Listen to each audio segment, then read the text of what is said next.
Сайн байцгаана уу? Та бүхэндээ энэ сайхан өдрийн мэндийг хүргэе. За энэ удаад өөрийн үзлэг заслын талаар багахан шиг ярих гэж бодлоо.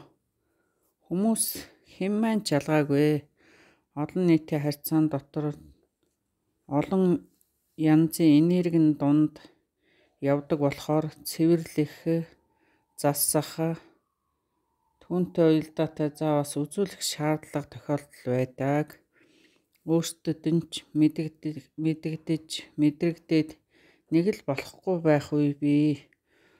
Удмаас өвөг дээдсээс харж хандаж байдаг. Зарим хүнд уяас холбоосон, суларсан, тасарсан байх үе бий. Тэгэхээр эхлээд үзүүлэх хэрэгтэй.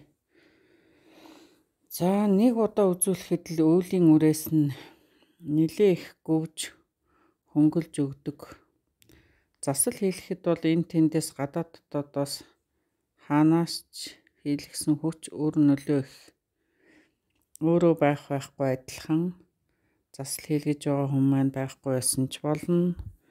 Яг засал хийж байгаа хоронд тэр хүн хаач байсан, ямар хол зайдж байсан шууд үйлчилж нөлөөлдөг. Яагаад гэвэл орон зай цаг хугацааны нөлөөлөл энд саад болдоггүй. Засал энерги өгөлт хийж байгаа тэр хоромд нөгөө хийлгэж байгаа хүнд яг тэр хоромдоо шууд давхцал үүсч үйлчлэнэ. Энд хийх хоромд яг тэнд очиж үйлчилдэг. Одооны цаг үеийн байдал болохоор засал үйлчлэгийг зайнаас хийхийг илүүд үзэж байна. Тэгэхээр одоо цаг заваасаа шалтгаалаад одоо зайнаас нийгмийн одоо шаардлагаас шалтгаалаад зайнаас хийлгэж болох нь засал үйлчлэгийг бас яг өөртөө ирээд цаг аваад ирсэн ч бас болно. Ийм зайнаас хийсэн нөхцөл зүрнөлөө сайтай байна. Хэрвээ одоо өөртөө ирье гэж бодох юм бол урьдчилд 1 хоногийн өмнө холбогдоод цагаа товлоод ирж бас болно. За үзлэг яаж хийгддэг вэ гэвэл сүнсний түвшинд хийгднэ. Хүнд өөрт нь угаасаа дээрээс нь хилэгдээд байдаг. Гэвч өөрөө сонсож ойлгож хараахан мэдэхгүй байгаа тэр сүнсэн биеийн түвшинд хэлтүүдийг л сонсож сүнстэй нь харьцаж мэдээлэл авдаг. Ингэсний үндсэн дээр тэр нь тэгсэн энэ ингэсэн одоо тэгвэл засахтаа ингэж засах нь ийм юм орно бэлдэн одоо ийм шалтгаан байгаа юм чинь өөрийн чинь тэнд ингэж тэгж өвдөх ч юм уу энерги чинь өөрчлөлттэй байх нь аргагүй юм а гэсэн онцтой шууд тийм хэлэлт мэдээллүүд байдаг.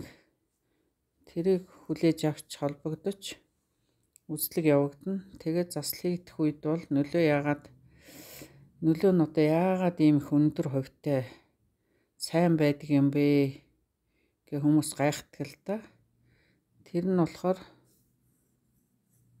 хажууд иргэд байсан ч хол байсан ч ялгаагүй л нөлөө өөр өгөөж адилхан сайн байдаг. Энэ бас л өнөөх сүнсний үнэн хэлэлтэй холбоо байнга явагддагтай л шууд хамааралтай. Сүнс хизээч худлаа хэлдэггүй. Яг үннийг цоо хэлнэ. Ёстой л нэг хэлсэн шиг хэлнэ. Заслын үеэр өвдөж байгаа газар хэр зэрэг өвдөж байгаа, өөрчлөлт хэр орсон байгаа гэдэг бол тэгээ өөр бас мэдээлэл бол шууд холбоогоор мэдээлэгддэг. Засалтай хамт зэрэгцээд л мэдээлэл холболтууд бол шууд ороод ирдэг.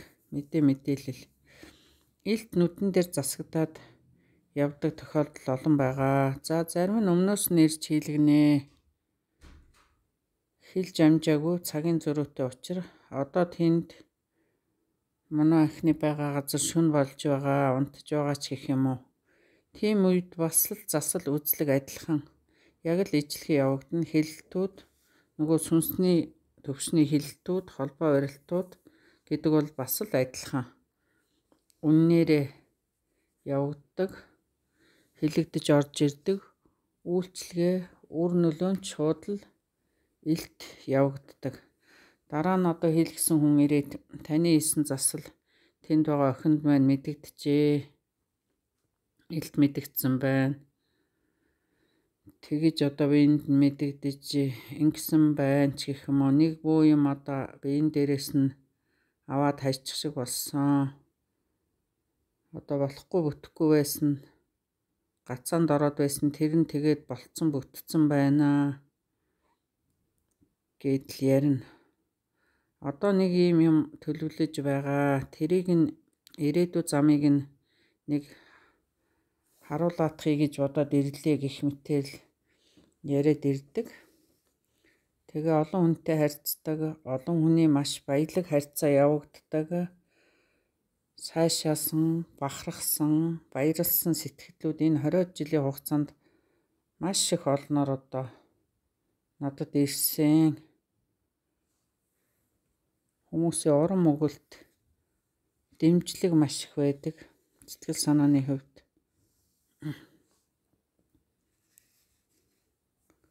За миний хувьд энергийн өөрчлөлт ихтэй хүнд бол шууд биеийн гаднаас энергийн цэвэрлэгээ хийдэг. Их сурвалжийн хүчтэй энергиэр